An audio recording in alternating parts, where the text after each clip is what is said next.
आपको जो चाहिए वो मिल जाएगा, पक्का मिल जाएगा। हमारा विश्वास है, हमारा अनुभव है, जो चाहिए वो मिल जाएगा। जो चाहिए, कर तुम अकर तुम अन्यथा कर तुम सर्व समर्थ, ऐसे चमत्कार तुम्हारे जीवन में होंगे कि तुम आश्चर्यचकित हो जाओगे। केवल भगवत नाम का आश्रय ले लो, कृष्ण कृष्ण बोलो, राधा राधा बोलो, आप खुद देख क्या चला जाता है। अंदर ही अंदर मनन करते रहो, बाहर से खूब काम करते रहो, क्या परेशानी होनी।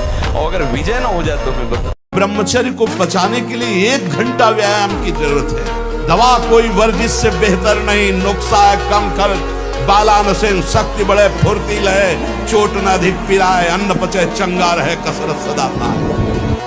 कम से कम 1500 दंड बैठक मारी, फिर 2 4 6 घंटे पद्मासन सिद्धासन में नस नाड़ी एकदम शुद्ध, तब ब्रह्मचर्य लगना चाहिए कि ब्रह्मचारी जा रहे हैं।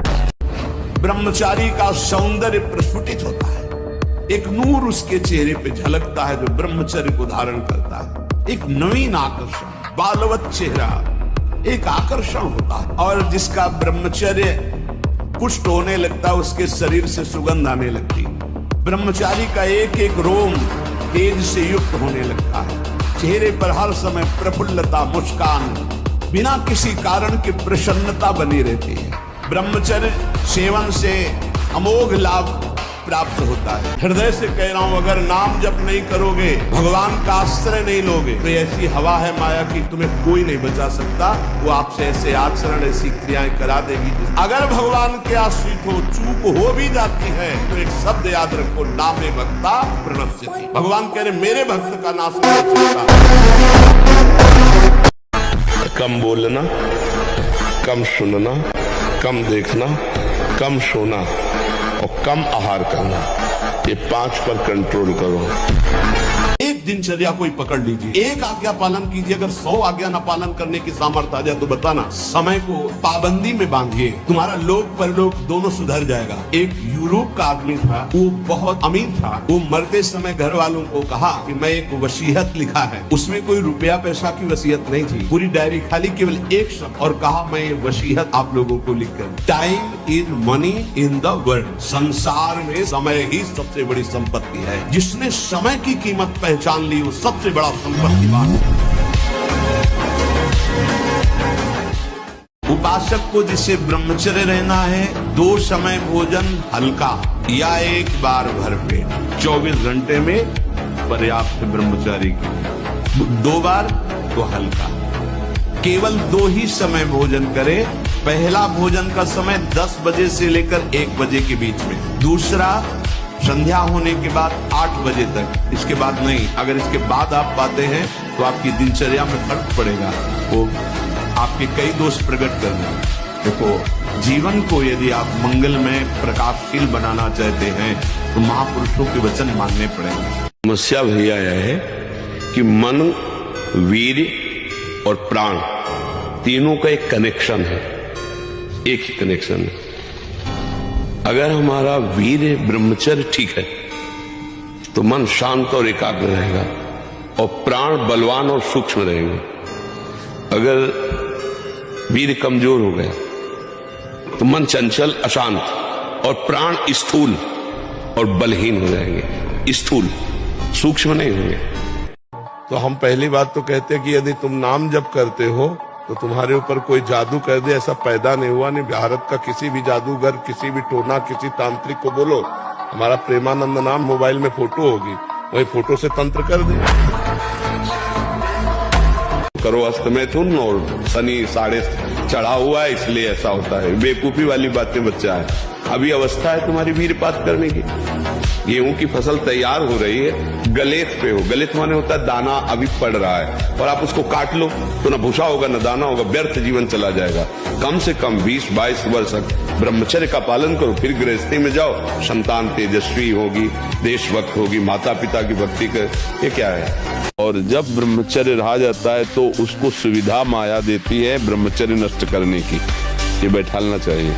जैसे आप नियम लिए कि मैं आजीवन ब्रह्मचारी रहूंगा, तो आपको पक्की सुविधा एक समय आएगी कि आप आराम से भोग लीजिए, कोई नेगेटिव नहीं, कोई नकारात्मक सोच भी नहीं आएगी।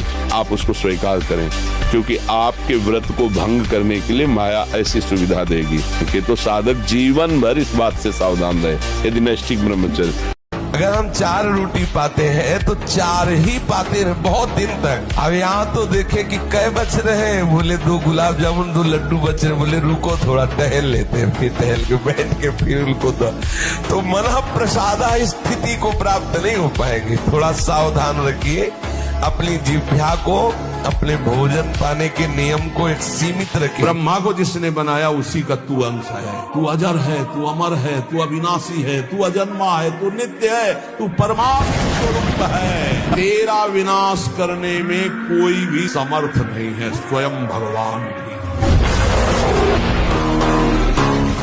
साबुन न लगावे, उपटन न लगावे, शरीर में तेल न लगावे, आंखों में कभी सुरमा न लगावे, कटिंग सेटिंग नहीं, 2 ही हैं, या पूरा मुंडन और या पूरे बाल रखना। बीच में सेटिंग कटिंग करना ये नहीं, सिद्धांत में नहीं। और स्त्रियों के चित्र न रखे, चित्र न देखे, और ऐसे डॉक्टरों से न मिले। वो बेचारे क्या जाने डॉक्टर जो खुद भोगी हैं, जिनका लक्ष्य केवल है रसेंद्री जनेंद्री को तृप्त करना। आप कहो आज की हमारी साइंस ऐसी कहती है, अगर साइंस कहती है तो हजारों कमेंट हैं, आप पढ़ के देख लीजिए, जिनमें कह रहे हैं कि मैं आत्महत्या कर लूं। 12 वर्ष की अवस्था से लेकर आज तक हस्तमैथुन किया, मेरी दुर्दशा हो गई, मुझे उपाय बताओ। नहीं, मन कहता है आत्महत्या। मिलाओ साइंस वाले को कि इसको संभाल। 50 ऐसे हैं जो आत्महत्या के लिए तैयार है, आप नहीं समझ पा रहे। 1000 बार परास्त होने पर भी हमारा वो उदासीपन नहीं आना चाहिए, निराश नहीं होना चाहिए। तो सच्चा ब्रह्मचर्य है हर इंद्री का। वाणी का ब्रह्मचर्य व्यर्थ का बकवास नहीं, भगवत चिंतन, हितकर मधुकर वाणी। नेत्रेंद्री का ब्रह्मचर्य सब में भगवत भाव देखना, कहीं कोई काम आदि की चेष्टा को ना देखना। श्रवणेंद्री का भगवत चर्चा सुनना, शास्त्र चर्चा सुनना, व्यर्थ की बातें ना सुनना। ऐसे हर इंद्री का ब्रह्मचर्य हो जाएगा तो ब्रह्मचर्य का मतलब ब्रह्म में ही स्थित महापुरुष। बार बार भूख लगना, पर वो भूख पचाने वाली नहीं होती। वीर्य नाश करने वाले को बार बार खाने की इच्छा होती है, क्योंकि उसका लीवर खराब हो रहा है। ये अच्छा लक्षण नहीं, बार बार भूख लगना कि बहुत बढ़िया लीवर काम कर रहा है। नहीं, अंदर कब्ज बन रही है, लीवर डाउन हो रहा है और आपको बार बार भूख ले रही। ये झूठ में फंसाया जा रहा है, ये झूठी भूख है, ये तुम्हारा रोगों का घर बनेगी। आपको सच्ची कहता हूं, आप ऐसे निराश मत होना कि इतने दिन हो गए अब भी काम आता है। एक दिन वो समय आएगा कि तुम ऐसे छाती ठोक के कहोगे कि किसी की ताकत नहीं कि हिला दे। कभी प्रभावित मत होना किसी की मीठी बातों में, किसी की मीठी मुस्कुराहट में, किसी के मीठे अपनेपन में। ये हृदय से बोल रहा हूं, इसे स्वीकार कर ले। अगर सत्मार्ग में शूरवीर बनकर अंतिम समय तक निष्कलंक रहना है तो किसी से भी मित्रता नहीं करनी, किसी से भी।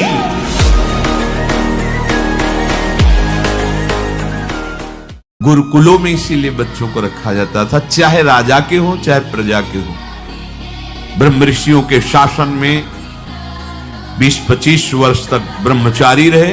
कुछ समय तक गृहस्थ में रहने के बाद स्वतः पूर्वाभ्यास ब्रह्मचर्य का उनका जागृत हो जाता और वो 4थी अवस्था तक भगवत साक्षात्कार कर ही लेते। तो बांध लंगोटा बचा के इंद्री कभी न देखा पर नारी।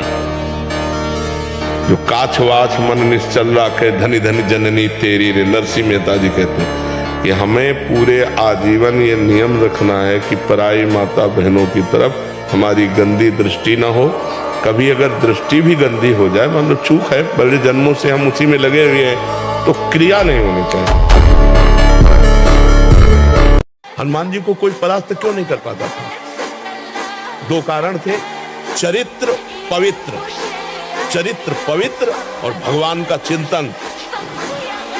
हाहाकार मचा दिया, ऐसे जैसे उट्टन नहीं लगाया जाता, ऐसे ऐसे पकड़ के राक्षसों को मसल देते। एक घूसे में हजारों को बाल ब्रह्मचारी और भगवान की शक्ति से संपन्न। जितना ब्रह्मचर्य क्षीण होता जाएगा उतनी आपको अधिक सर्दी लगेगी, अधिक गर्मी लगेगी, चिड़चिड़ा स्वभाव हो जाएगा, कुछ कार्य करने का मन नहीं, पड़े रहने का मन रहेगा, आपके अंग प्रत्यंग ये प्रमादी हो जाएंगे, इंद्रियां प्रमादी हो जाएंगी। 6-6 घंटे पद्मासनों पर बैठे, बिना हिले डुले, भीषण कष्ट हुआ पर उसे सही शांत, तो सुषुम्ना नाड़ी खुली, वीर ऊर्ध्वगामी। प्राणायाम के द्वारा प्राणों का संयम, शरीर को व्यायाम के द्वारा स्वस्थ, आसनों के द्वारा वश में कर लेना, आहार के द्वारा पवित्र बुद्धि करना, इंद्रिय भोगों का दृश्य श्रवण संभोग इनसे दूर रहना, इंद्रिया पवित्र, तब जाके वीर ऊर्ध्वगामी होता है, उसे कहते हैं अखंड ब्रह्मचारी। यदि थोड़ा भी प्रभु का रस मिल जाए तो समीप सुंदरी से सुंदरी शरीरधारी स्त्री हो, आपका मन नहीं चलेगा, क्योंकि मन जो भोगता है वो तो प्रभु के चरणों में लग गया, अब कैसे फिसले। तो इसलिए चाहे गृहस्थ हो चाहे विरक्त हो, चिंतन, खान पान, संग, दृश्य, इन सबको संभाला जाए तो सम्यक रूप से ब्रह्मचर्य रहा जा सकता है। कोई गर्व न करे महीना 2 महीना ब्रह्मचर्य रह के कि मैं काम विजयी हो गया। भगवान शंकर की समाधि भंग कर सकता है, तुम तो जीव हो, वो शिव है, वो शिव है, उनकी समाधि भंग कर सकता है, तुम तो जीव हो। हमका विश्व का कोई भी कहीं भी कितना भी बड़ा देवता हो, अगर भगवान नाम जापक है तो उसे ये घोड़े ओड़े की नाल पहनने की जरूरत नहीं है। और हम कहते हैं कि आप जाओ और शनि की आराधना करो और उसका फल मांगो कि प्रेमानंद के बाल को उखाड़ दीजिए। ये हम लाडली के बल से कह रहे हैं। दोस्तों, तो क्या सोच रहे हो? आप भी मेरे साथ अपने इस ब्रह्मचर्य जर्नी को स्टार्ट कीजिए। अगर आप इस वीडियो में प्रेमानंद जी महाराज के द्वारा बताए गए सभी नियमों का शिद्दत से पालन करोगे तो मैं दावे के साथ कह सकता हूं कि आपके जीवन में बदलाव अवश्य आएगा। और हाँ, अगर आप पहले से ब्रह्मचर्य का पालन करते हैं तो आपको ब्रह्मचर्य में जो भी समस्या हो आप मुझसे पूछ सकते हैं। और हाँ यार, वीडियो अच्छा लगा हो तो अपना सपोर्ट जरूर दिखाना ताकि मैं और वीडियो बना सकूं। राधे राधे।